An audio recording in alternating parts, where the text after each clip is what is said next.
When the Selma to Montgomery marches took place in 1965, movement leaders had already spent years strategizing and working in southern cities. Many of the leaders who attempted to cross the Edmund Pettus Bridge on Bloody Sunday were in Nashville, Tennessee in 1960, orchestrating a sit-in campaign to desegregate lunch counters and strategizing the freedom rides that would begin a year later.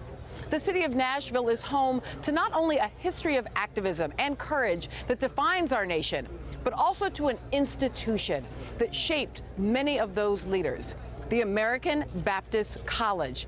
Its noteworthy alums include the late Reverend James Bevel and the living, of course, Congressman John Lewis, along with our next two guests, the Reverend C.T. Vivian, an extraordinary leader in the Southern Christian Leadership Conference and a Nashville freedom rider, and Dr. Forrest E. Harris, the president of American Baptist College. Thank you both for being here. Good to be here.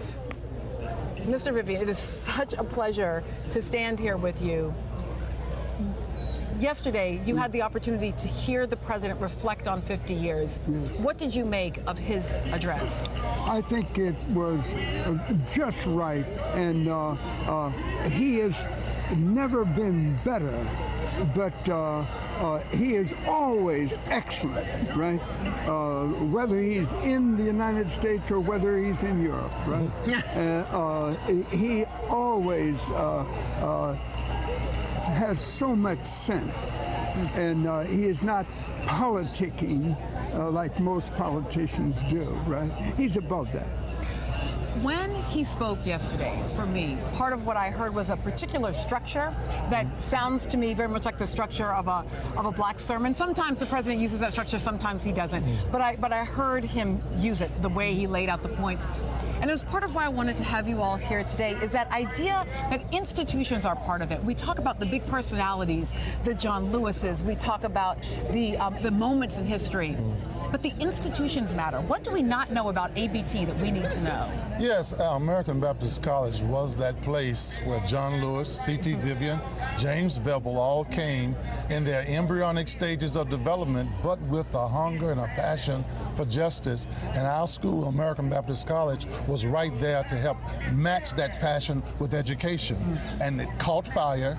And when Martin Luther King Jr., the sit-in movements at Nashville all came together, they were ready to speak into that moment of history because that school was there and it's still there as a school who trains social justice leaders. And it's important that we come to understand that historically black colleges have been those kind of colleges that incubated and took out young people and nurtured them into leadership. And American Baptist College has the singular a characteristic in this nation that's cultivating people like C.T. Vivian, John Lewis, and James Bevel. And I'm proud to be president of that institution. Hold for me 1 second, because I want to listen to the president doing a bit of an invocation of biblical reference points, something he also did in Selma when he spoke in 2007. But I'd like to take a listen.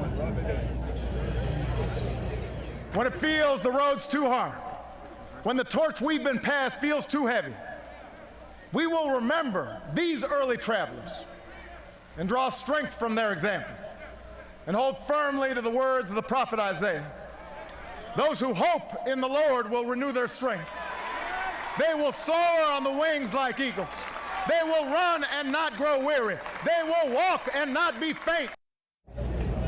When you can hear the crowd responding to that, because we know that verse, and I thought he tapped into what it was and what it is that faith does in a social movement. I think you've got to also see that this man went to church every Sunday, all right, for some 20 years. Church wasn't just for political fun for him, all right? It was, in fact, the stuff of life. And this is why you notice all of our leaders across the years, with the exception of one, really made church their number one concern. Not only that, that's who they had to talk to, right? And which they then learned to preach to as well, because the Bible has been the basic understanding of who we are and what we know and what we want to obey, right? That faith gives us courage, and those HBCUs, which are vulnerable and under attack, give us the institutions to make that faith into movement. Thank you to the Reverend Dr. C.T. Vivian and to the Reverend Dr. Forrest Harris. Still to come, we have so much more to get to this morning as we continue our special edition of MHP Live from Selma, Alabama. We're going to take you inside the home where Dr. King stayed during his time in Selma, and we'll introduce you to the woman who was just a young girl when her family hosted Uncle Martin. Plus, we have the Secretary of Housing and Urban Development, Julian Castro, and my interview with Congressman John Lewis. It's all coming up in our next hour. Stay with us.